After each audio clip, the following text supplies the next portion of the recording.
Chapter number 5 1832 کی سدن بغاوت اور معرکہ منگ کا سیاق و سباق۔ بر صغیر میں مسلمانوں کی حکومت طویل عرصے پر محیط ہے۔ 8ویں صدی عیسوی کے اوائل میں 715 AD میں محمد بن قاسم کی شجاعانہ اور مدبرانہ قیادت میں سارے سندھ اور پنجاب میں ملتان تک اسلامی فتوحات ہو چکی تھی۔ اس کے بعد اگرچہ یہ سلسلہ منقطع ہو گیا، لیکن 1000 عیسوی میں محمود غزنوی کے دور میں فتوحات کا سلسلہ دوبارہ شروع ہوا، جو محمد غوری، قطب الدین ایبک، خلجیوں، لودھیوں، مغلوں کے ادوار اور بالآخر احمد شاہ درانی کے کشمیر میں 1819 تک کے دور تک جاری رہا۔ سندھ سے ملتان تک تقریباً 200 سال مسلمانوں کی حکمرانی رہی، کبھی مضبوط کبھی کمزور۔ اس کے بعد احمد شاہ ابدالی تک تقریباً 900 سال بر صغیر میں مسلم حکمران رہے۔ اس دوران غیر مسلموں، خاص کر ہندوؤں کو یہ شکایت رہی کہ مسلمان متعصب ہیں اور انہوں نے غیر مسلموں کے خلاف جابرانہ رویہ اختیار کیے رکھا۔ ان کے اس بیان میں کچھ حقیقت بھی ہے، لیکن اس کے ساتھ زیادہ مبالغہ آرائی بھی ہے۔ تاریخی شواہد سے یہ بات حقیقت ثابت ہوتی ہے کہ بر صغیر میں ہندو بادشاہوں کے دور میں بھی کبھی اچھے حکمران رہے اور زیادہ تر برے حکمران بھی آئے، جنہوں نے اپنی رعایا خاص کر اقلیتوں اور غیر مذہب والوں پر مظالم ڈھائے۔ کشمیر میں بھی ایسا ہی ہوتا رہا۔ پریم ناتھ بزار اپنی کتاب انسائٹ کشمیر میں لکھتے ہیں کہ کشمیر میں مسلمان تقریباً 250 سال تک حکمران رہے۔ ان میں اچھے نیک دینیت بادشاہ بھی گزرے، جن میں سلطان زین العابدین خاص طور پر قابل ذکر ہیں۔ وہ 1420 سے 1470 تک 50 سال کشمیر کے سلطان رہے۔ اس دوران کشمیری بلحاظ مذہب و نسل کے برابر خوشحال رہے اور ملک میں کافی ترقی ہوئی۔ اس طرح بزار نے ہندو بادشاہوں کے بارے میں لکھتے ہوئے کہا کہ ان میں اچھے حکمران بھی تھے اور بہت ہی برے اور ظالم بھی تھے۔ اچھے حکمرانوں میں بزار نے لتادت کا ذکر کیا ہے، جن کے بارے میں گزشتہ سطور میں ذکر گزر چکا ہے۔ اس لیے بر صغیر میں مسلم حکمرانوں کے بارے میں ہندوؤں کی رائے کہ وہ سبھی متعصب تھے مبالغہ آرائی پر مبنی ہے، بلکہ ان کے اپنے تعصب کی غمازی کرتی ہے۔ اسی تعصب کی بنا پر ہندو، سکھ اور مرہٹے مسلمان حکمرانوں کے خلاف سازشیں اور تحریکیں چلاتے رہے، حتیٰ کہ مرکز دہلی میں اندرونی خلفشار اور ذاتی جھگڑوں کی وجہ سے مسلم سلطانی کمزور ہونا شروع ہوئی، تو پنجاب میں سکھوں، مرہٹوں اور ہندوؤں نے مسلمانوں کے خلاف لوٹ مار کا بازار گرم کر دیا اور ملک میں چھاپہ مار کارروائیوں کے ذریعے امن و امان کے مسائل پیدا کر دیے۔ پنجاب میں جب یہ ابتر صورتحال پیدا ہو گئی تو اسی دوران افغانستان میں احمد شاہ درانی نے حکومت سنبھالی۔ انہیں دہلی اور پنجاب کی خبروں اور صورتحال نے بہت پریشان کر دیا۔ یہ 1743 کا زمانہ تھا، چنانچہ انہوں نے پنجاب پر حملہ کرنے کی ٹھان لی۔ بشیر سدوزئی نے اپنی تالیف جہاں سروں کی فصل کٹی میں تحریر کیا کہ پنجاب کی دگرگوں صورتحال اور سکھوں، مرہٹوں اور ہندوؤں کی ریشہ دوانیوں کے پیش نظر شاہ ولی اللہ محدث دہلوی نے افغانستان کے سلطان احمد شاہ ابدالی کو خط لکھا کہ سلطنت اسلامیہ ہند خطرے میں ہے اور اندرونی شورشوں کے باعث سلطان ہند کو خاصی مشکلات کا سامنا ہے، لہٰذا آپ کو اپنے ہم مذہب و ملت پڑوسی بادشاہ کی مدد کو آنا چاہیے۔ یہ خط موصول ہوتے ہی احمد شاہ ابدالی سدوزئی نے ہندوستان میں بدامنی کو ختم کرنے کے لیے حملہ کیا اور بغیر کسی رکاوٹ کے دلی تک پہنچ گئے اور مغل بادشاہ کو چھیڑے بغیر واپس افغانستان لوٹ گئے۔ جب کبھی بھی ان کو خبر ملتی کہ ہندوستان میں سکھوں اور مرہٹوں نے بغاوت اور شورش برپا کی ہوئی ہے تو وہ انہیں دبانے کے لیے حملہ کرتے۔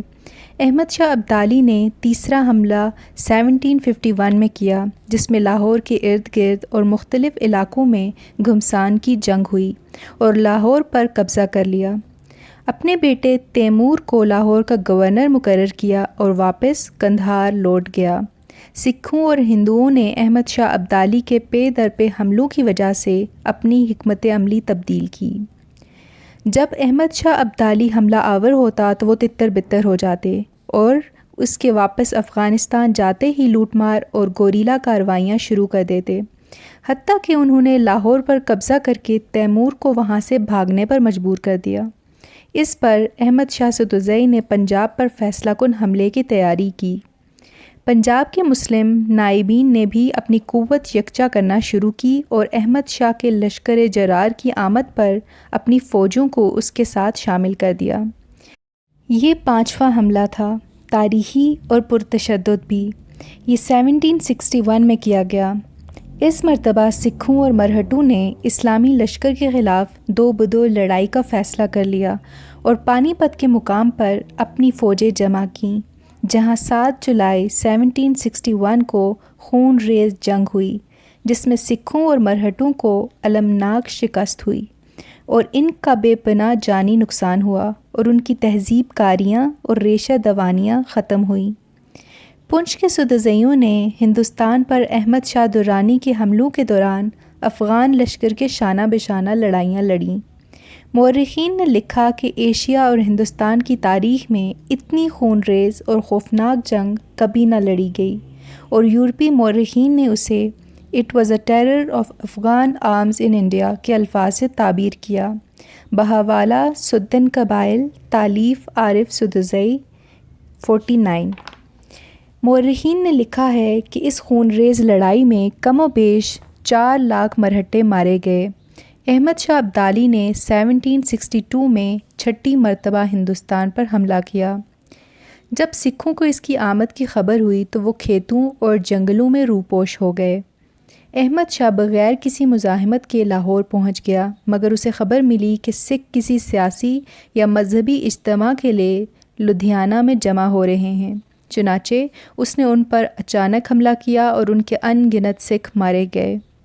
احمد شاہ سدوزئی 1764 میں 7ویں مرتبہ ہندوستان میں داخل ہوا۔ سکھ پھر منتشر ہو گئے۔ احمد شاہ بغیر کسی مٹ بھیڑ کے واپس افغانستان چلا گیا۔ سکھوں نے اس کے جانے کے ساتھ ہی لاہور پر قبضہ کر لیا۔ احمد شاہ کے ایک مرتبہ پھر ہندوستان آنے کی خبر ملنے پر سکھوں نے اس دفعہ بھی لاہور چھوڑ دیا۔ ہندوستان پر پے در پے حملوں کی وجہ سے احمد شاہ ابدالی اور ان کے فوجی تھک چکے تھے۔ ان کی حکومت کے اندر بھی خلفشار اور سیاسی رکاوٹیں بڑھ چکی تھیں۔ اب وہ ہندوستان پر ایک مرتبہ اور حملہ کرنے کی سکت نہیں رکھتا تھا۔ ایسے میں سکھ، مرہٹے اور ہندو ڈوگرے اور ان کے چھاپا مار گروہ دوبارہ منظم ہونا شروع ہو گئے۔ احمد شاہ ابدالی 1773 میں انتقال کر گئے۔ ان کے جانشین بیٹے تیمور نے پنجاب کی طرف توجہ نہیں دی۔ وہ نرم مزاج طبیعت کا افغان تھا۔ اب پنجاب سکھوں اور ڈوگروں کی آپراجی اور سکھ شاہی کے دور میں داخل ہو گیا۔ انہوں نے پٹھانوں کے علاقوں پر حملے شروع کر دیے۔ پنچ کا سدنوتی بھی ان کے نشانے پر تھا۔ انہوں نے افغانستان میں بھی داخل ہونے کی کوشش کی، مگر پشاور سے آگے نہ بڑھ سکے۔ رنجیت سنگھ کا ظہور اور عروج۔ جیسا کہ گزشتہ سطور میں ذکر ہوا کہ سکھوں نے پنجاب میں لوٹ مار کا بازار کافی عرصے سے گرم کر رکھا تھا اور اس لوٹ مار سے کافی مال جمع کر لیا۔ جب انہیں یقین ہو گیا کہ افغانستان کی طرف سے ان پر حملے نہیں ہوں گے تو انہوں نے پنجاب میں سکھ حکمرانی اور بادشاہت کے لیے منصوبہ بندی شروع کر دی۔ سکھوں کے کئی قبائل تھے، وہ سبھی مسلمانوں کے ہاں لوٹ مار کرتے رہے۔ انہی سکھ سرداروں میں سے ایک سردار نود سنگھ تھا، جو گجرانوالہ کے قریب کا رہنے والا تھا، جو ڈاکہ زنی کے جرائم سے کافی مالدار ہو چکا تھا۔ کہتے ہیں یہ پہلے ہندو تھا اور صرف مالدار ہونے اور اقتدار کی خاطر سکھ مذہب اختیار کر لیا۔ وہ ایک ان پڑھ جاہل دیہاتی تھا، لیکن انتہائی شاطر اور عیار تھا۔ اسی کی نسل سے رنجیت سنگھ پیدا ہوا، جو اس کا پڑ پوتا تھا۔ ذرا سوچئے کہ جس خاندان کی حکومت ہی لوٹ مار پر بنی ہو، اس کا دور حکومت کیسا ہوگا اور اس کا انجام کیا ہوگا۔ نود سنگھ ہی دراصل سکھ شاہی کا بانی تھا۔ اس نے لوٹ مار سے جمع کیے گئے مال و متاع کو محفوظ رکھنے کے لیے گجرانوالہ میں ایک مضبوط قلعہ تعمیر کروایا۔ وہ 1750 میں مر گیا تو اس کی لوٹ مار کی کثیر وارث اس کے بیٹے چڑت سنگھ کو ملی، جو رنجیت سنگھ کا دادا تھا۔ 1774 میں اس نے جموں پر حملہ کیا، لیکن اپنی ہی توپ کے پھٹنے سے وہ ہلاک ہو گیا۔ اس کے بیٹے مہان سنگھ نے اس کی وراثت سنبھالی، جس کی آمدنی 3 لاکھ ماہانہ سکے رائج الوقت تھی۔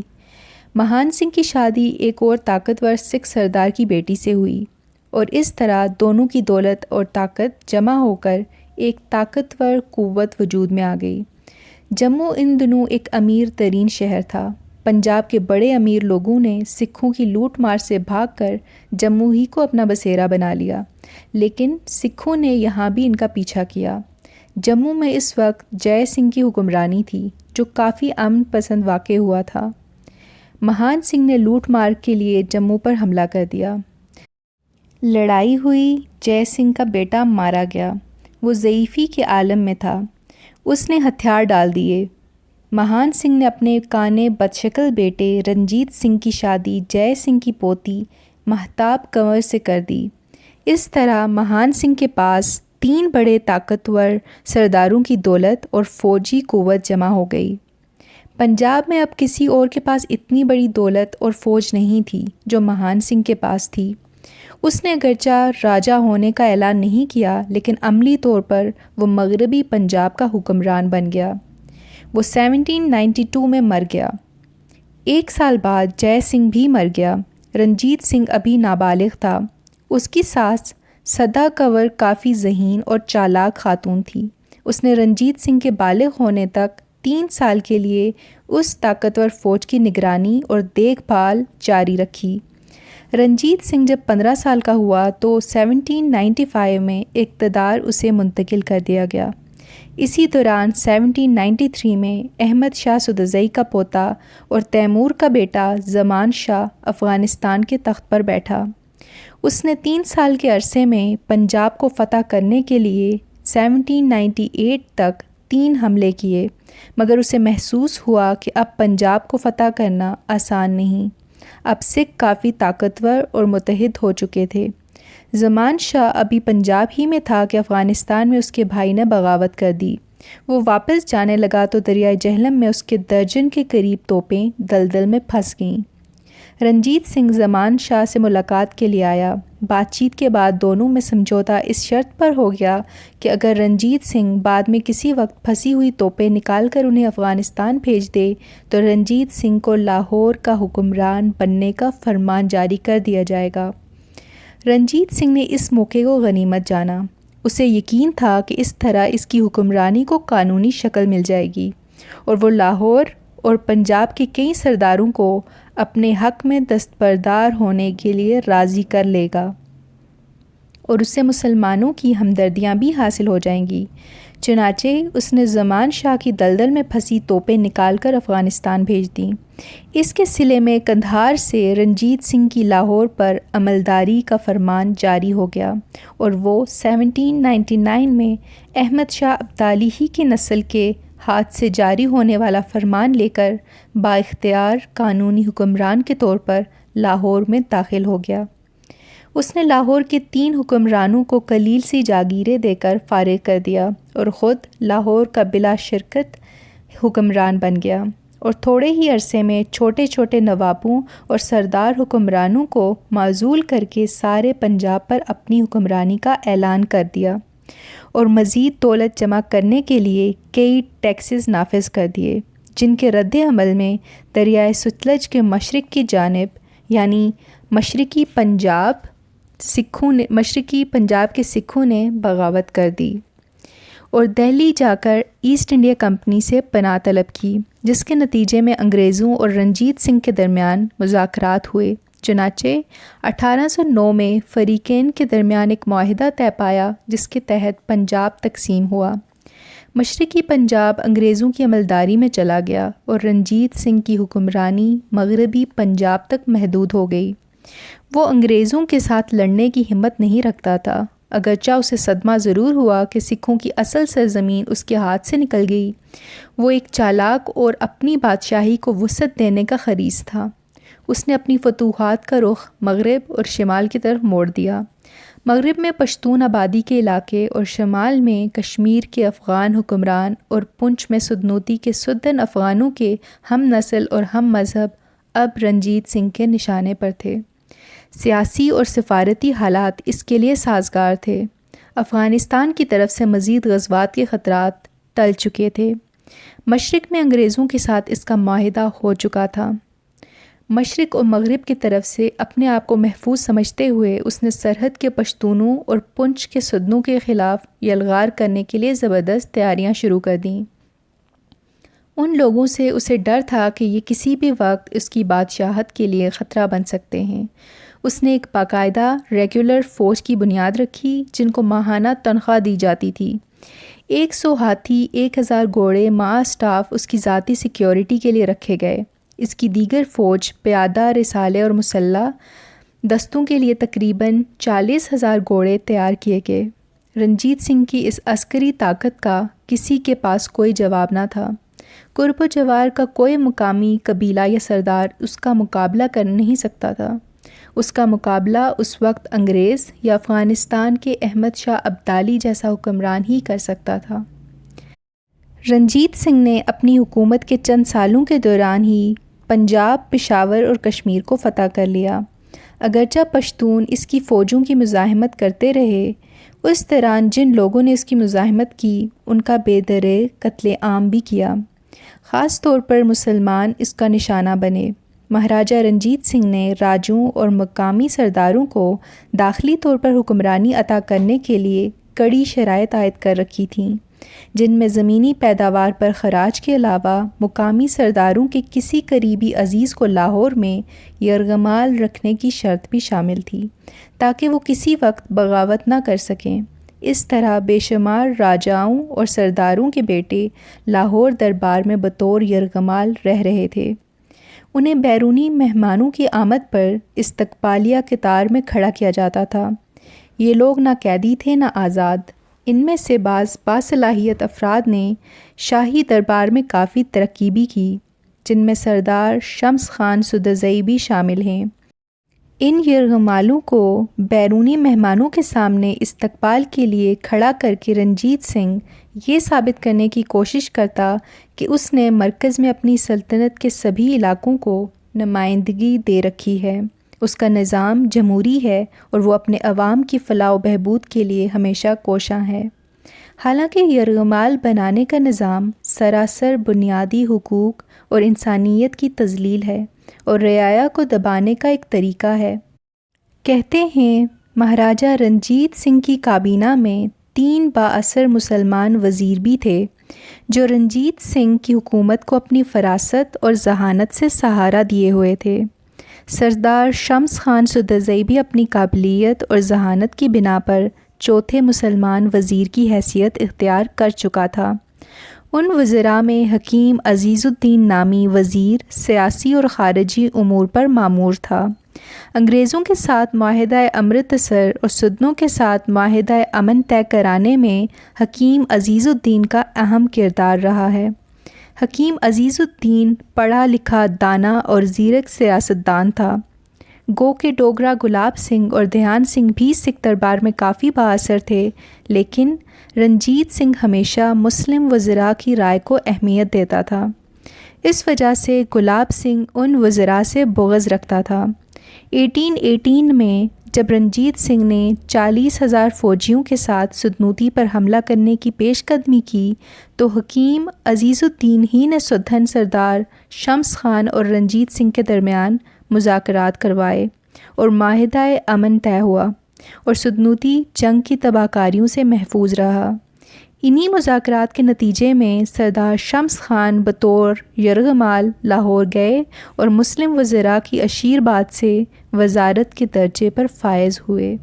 انگریز مصنف چارلس بیرنگ ہیکل نے ان مسلم وزراء کی کافی تعریف کی ہے جب وہ مہاراجہ رنجیت سنگھ کا مہمان ہوا۔ دیگر 2 مسلم وزیر فقیر الدین اور خلیفہ نام کے تھے۔ ان کے علاوہ گلاب سنگھ اور دھیان سنگھ بھی تھے۔ دھیان سنگھ وزیر کبیر کے فرائض انجام دے رہے تھے۔ گلاب سنگھ نے پٹھانوں کے ساتھ لڑائی میں کافی مہارت سے کام لیا، جس کے صلے میں رنجیت سنگھ نے اسے 1820 میں جموں کی جاگیر عطا کر دی، جبکہ اس کے چھوٹے بھائی دھیان سنگھ کو پونچھ بطور جاگیر دے دی۔ جموں والوں نے گلاب سنگھ کی حکمرانی تسلیم کر لی۔ اس طرح پونچھ کے غیر سودن قبائل نے ڈوگروں کے سامنے سر تسلیم کر دیا، لیکن سدنوتی کے سدنوں نے ڈوگروں کے اقتدار کو تسلیم کرنے سے انکار کر دیا۔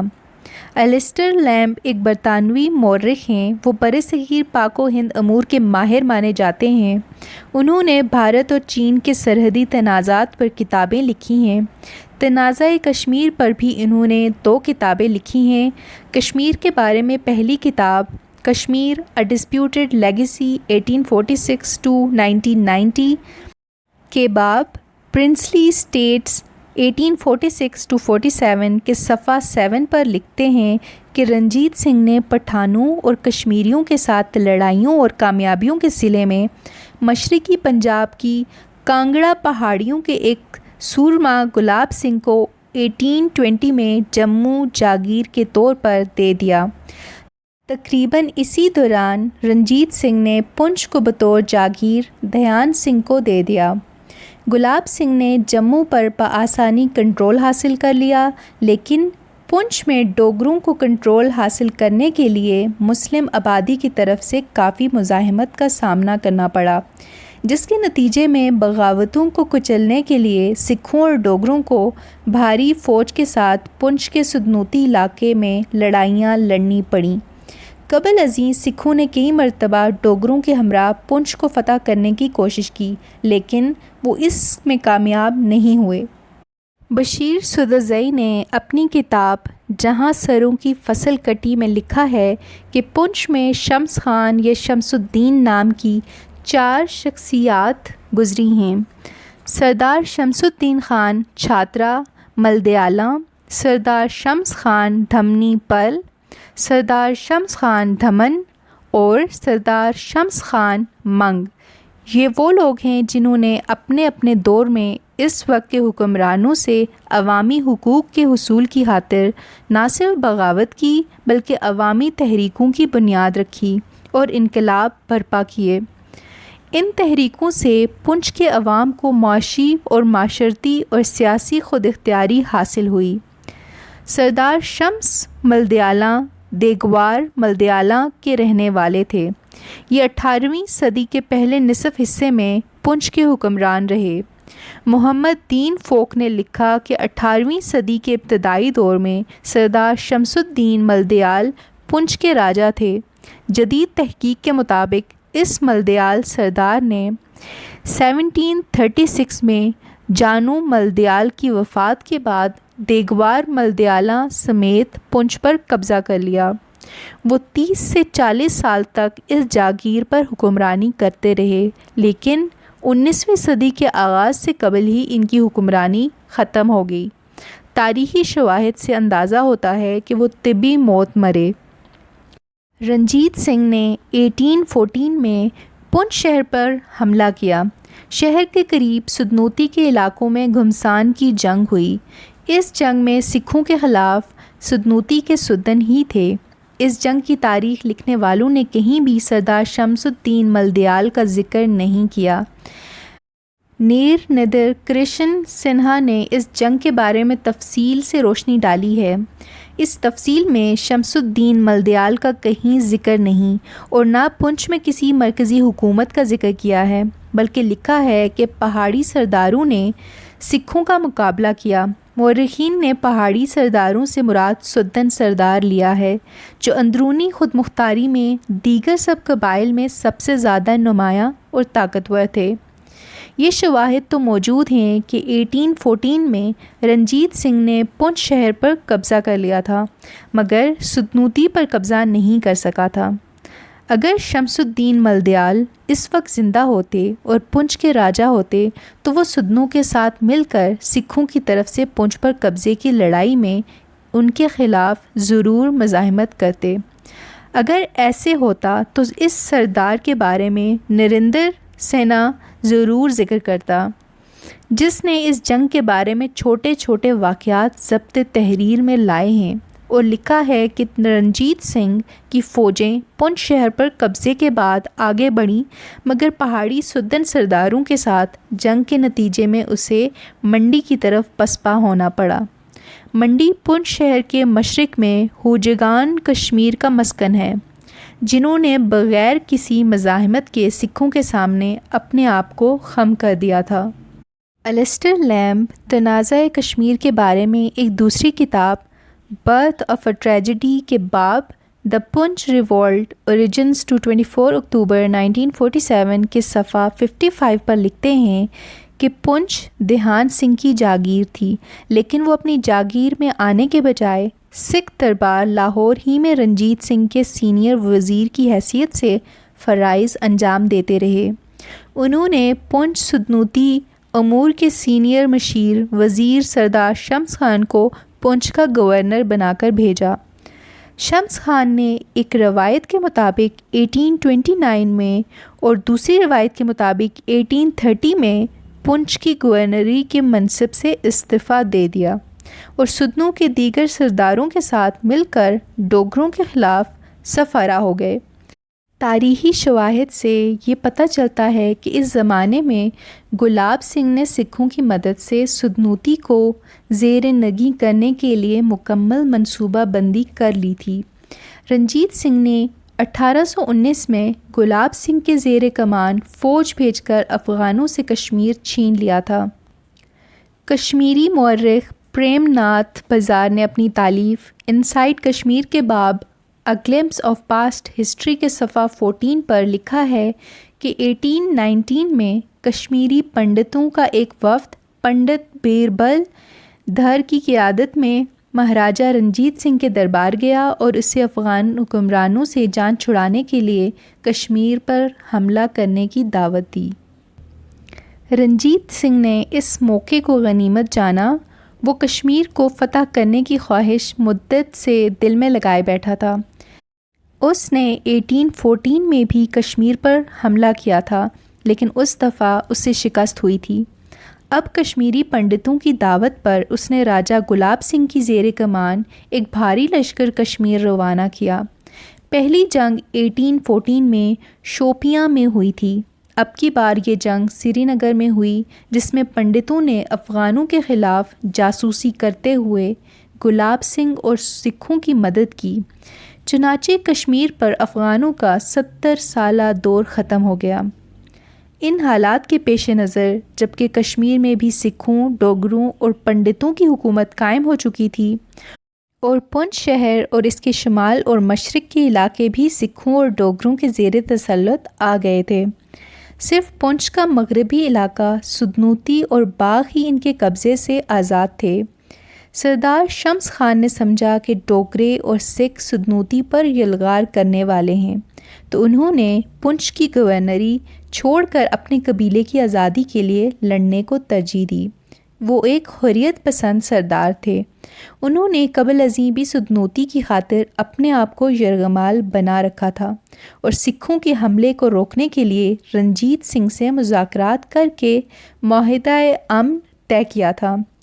اب جب کہ سکھ اور ڈوگرے سدنوتی کو مفتوح کرنے کے لیے کمر کس چکے تھے، تو سردار شمس خان نے سمجھا کہ وہ اپنی قوم کے ساتھ غداری نہیں کر سکتے، وہ سکھوں اور ڈوگروں کا ساتھ نہیں دے سکتے، تو انہوں نے علم بغاوت بلند کر دیا۔ اس کے بعد 1832 سے 1836 تک سدنوتی اور باغ میں سدنوں کے ساتھ سکھوں اور ڈوگروں کے ہاتھوں جو مظالم ڈھائے گئے، ان کا الگ سے ایک مستقل باب میں ذکر کریں گے۔ ایک روایت کے مطابق پونچھ جاگیر کے مالک دھیان سنگھ نے رنجیت سنگھ سے سفارش کر کے اپنے پونچھ سدنوتی امور کے مشیر بدرجہ وزیر سردار شمس خان کو پونچھ کا گورنر مقرر کیا تھا۔ اس وقت کے گورنر کی حیثیت ایسی ہی تھی جیسے آج کل کے دور میں وزیر اعلیٰ کی ہوتی ہے، اور راجا کی حیثیت آج کل کے گورنر کی۔ چونکہ 1814 میں سکھوں کی طرف سے پونچھ شہر کی فتح کے بعد ارد گرد کے سبھی قبائل سرنگوں ہو گئے تھے، صرف سدنوتی ہی ایسا علاقہ تھا جہاں کے باسی خود مختار رہ گئے تھے۔ سکھوں اور ڈوگروں کی طرف سے ایک مسلم گورنر کا تقرر کوئی انہونی یا عجیب بات نہیں تھی، بلکہ پریم ناتھ بزار کے مطابق کشمیر کی فتح کے بعد وہاں بھی انہوں نے یکے بعد دیگرے 2 مسلم گورنر شیخ غلام محی الدین اور اس کے بعد اس کے بیٹے شیخ امام الدین کو گورنر مقرر کیا تھا۔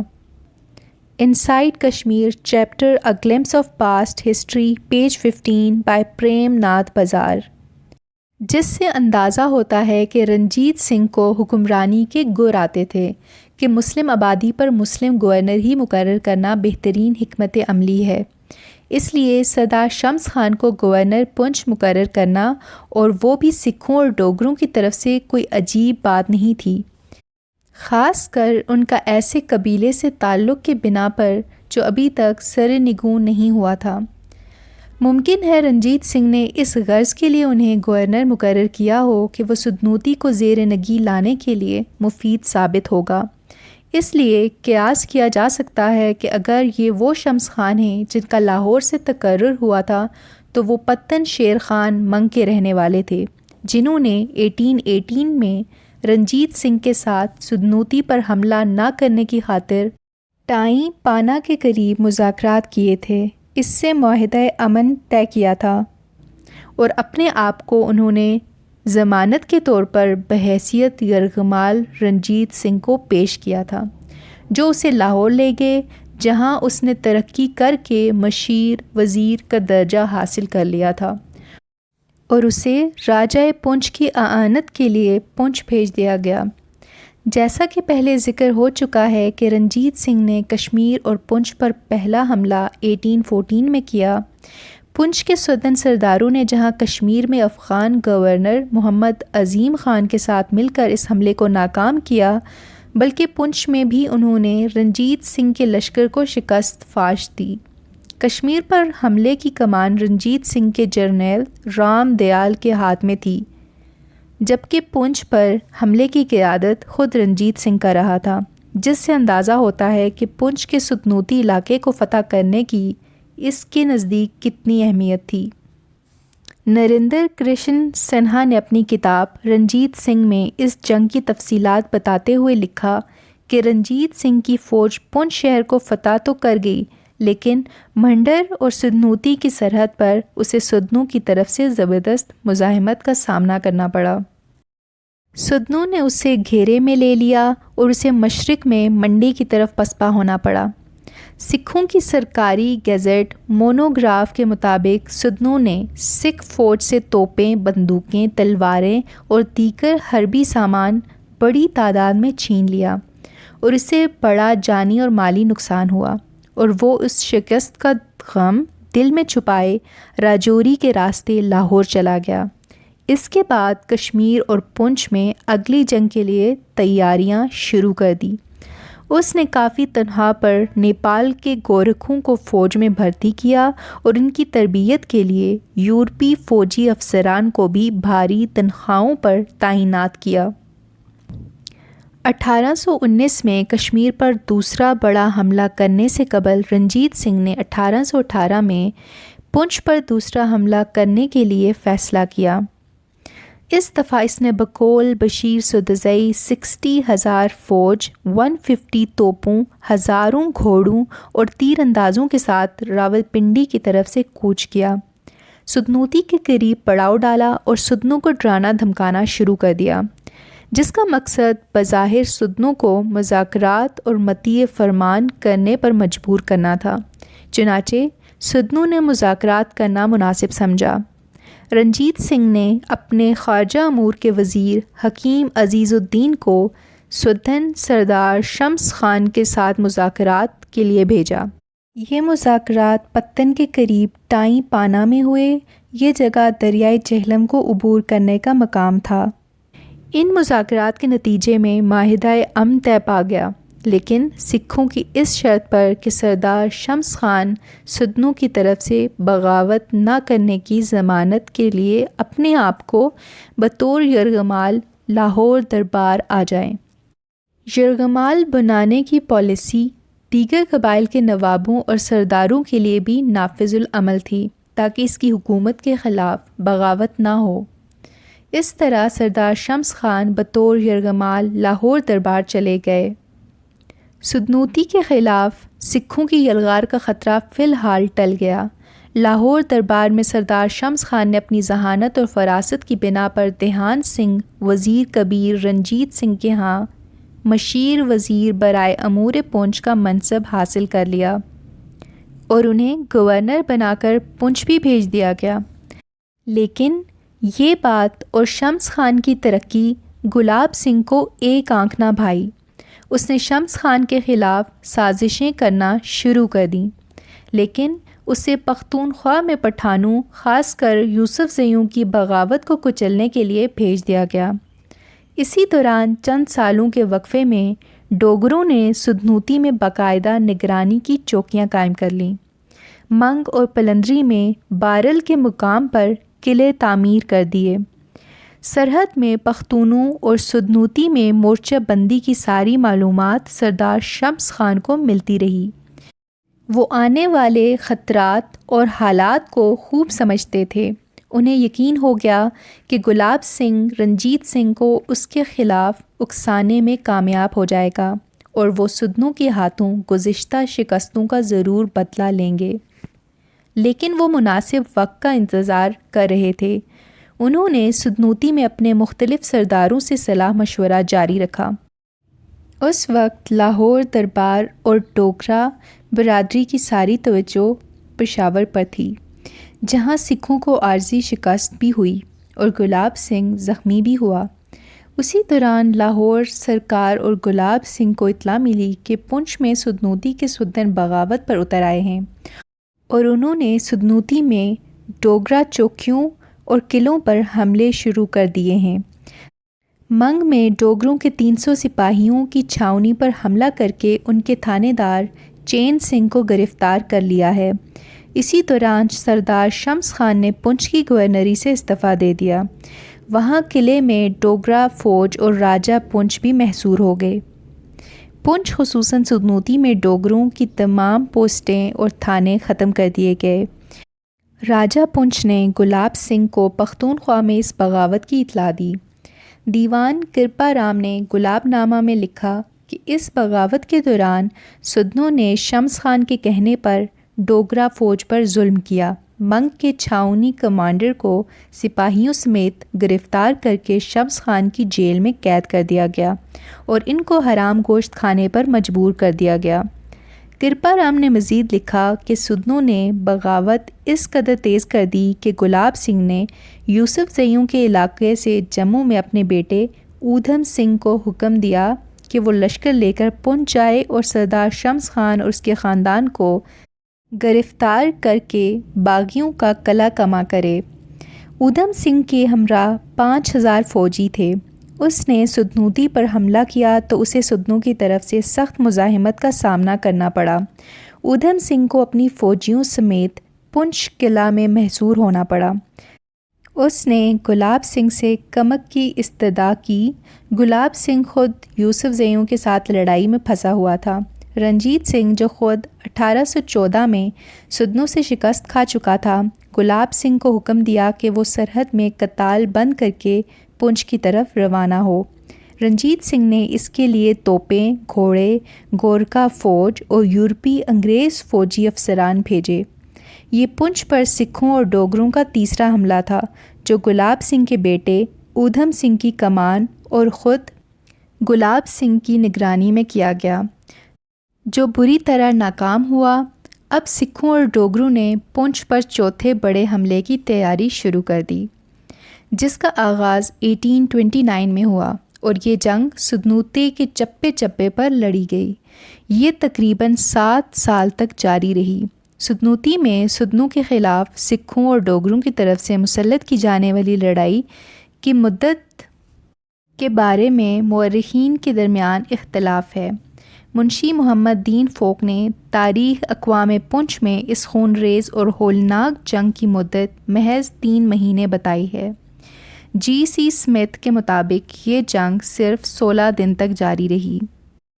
سدن قبیلے کے ممتاز دانشور اور مورخ سردار مختار خان ایڈوکیٹ کی رائے ہے کہ سدنوں اور ڈوگروں کی یہ لڑائی 1832 سے 1836 تک جاری رہی۔ منشی محمد دین فوک اور جے سی اسمتھ کی باتوں پر اعتماد نہیں کیا جا سکتا۔ اسمتھ رنجیت سنگھ کے ہاں نوکری کرتا تھا اور فوک نے میدان جنگ سے دور بیٹھ کر یہ کہانی لکھ ڈالی۔